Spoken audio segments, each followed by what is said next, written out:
usually I want an author to try and précis a story, and I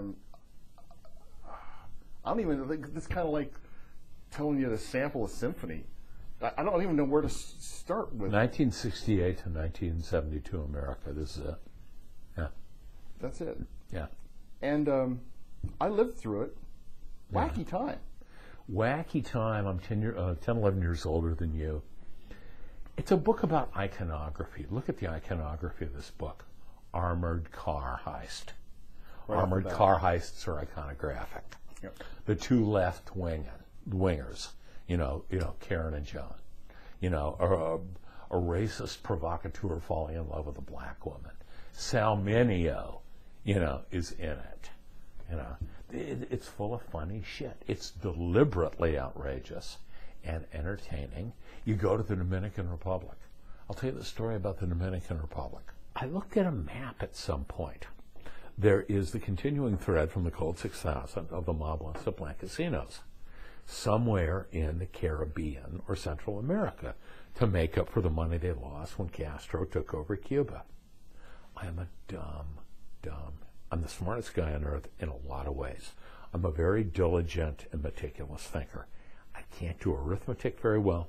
I know shit about geography. My ex-wife got me an atlas for Christmas one year.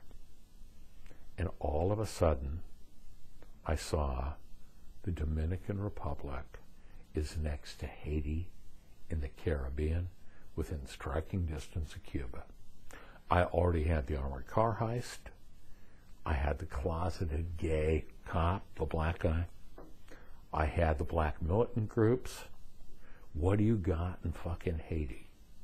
You got race hate like you wouldn't believe, because the light-skinned Dominicans, who are as pale as you and me, hate darker-skinned Dominicans and really hate Haitians and slaughter them routinely and treat them like shit. And what do the Haitians do?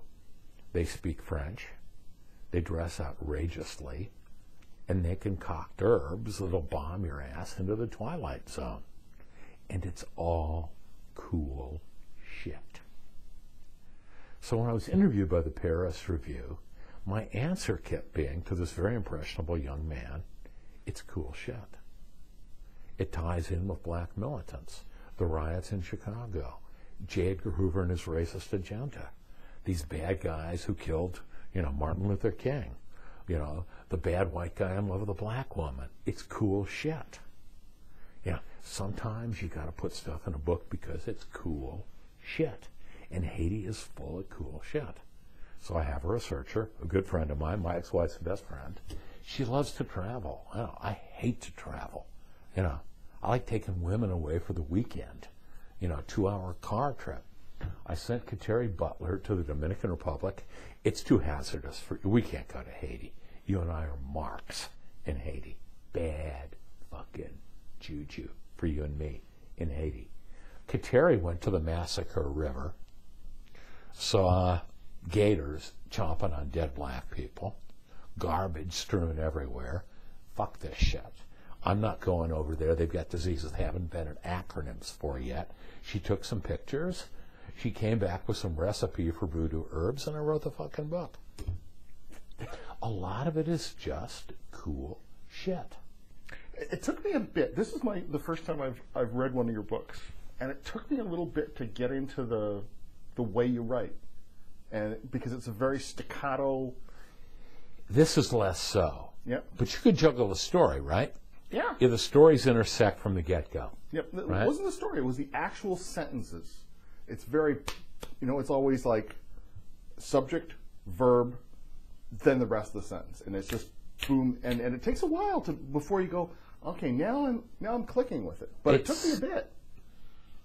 There's a design behind this. I would like you to read this book in as few increments as possible, so that you become obsessed, so that you live the obsession of the characters, so that you read it at the obsessive clip that I wrote it.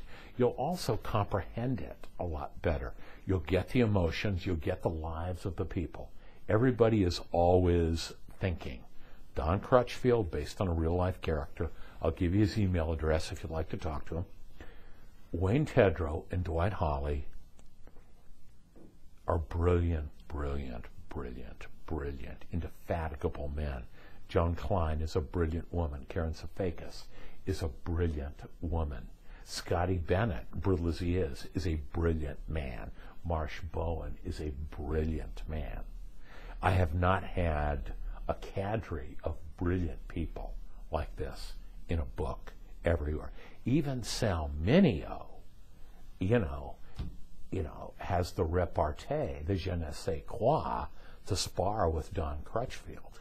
Even he has a weird consciousness about being homosexual in 1968. So it's that time. You may be a little young to recall it, if I'm 11 years older than you, and I was 24 when the book ended. But it was wild. People were getting together, blacks were hanging out with whites, and everybody was stoned. Everybody was fucking stoned. The book is Blood's a Rover. I've been speaking with the author, James Ellroy, and Blood's a Rover is published by Knopf.